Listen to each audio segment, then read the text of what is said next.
obviously would cause great problems for us, and the size of the breach as well. So I don't think those two for us, they obviously will cause us some issues, but not as much as probably some other organisations. Can I just pause? So in UK, it's 72 hours is the law now? No, this is the amendment, the amendment. rapporteur's amendment to the new And regulation. what is it right now?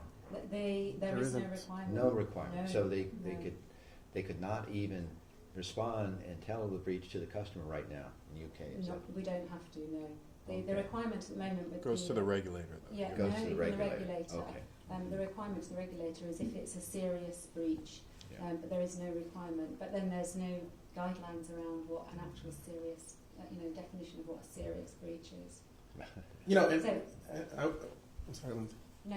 And I would say, I mean, there is something to be said for that conversation about seriousness. I mean, because if you read, if there is something currently underway in the States, referred to as like fatigue notification fatigue rather, where people are just getting notices so many that they're beginning to ignore them, and the whole purpose is kind of defeating itself.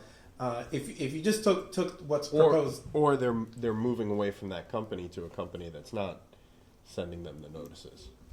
Well, again, notification fatigue suggests that they've just seen it so much that they may or may not be taking action. So it's still kind of unfolding. But I think a good lesson from that is we should be defining what is serious enough to notify, so that consumers take action based on risk to themselves and not just by mere example. And I'll give you an example that comes up in large organizations. You have a mailing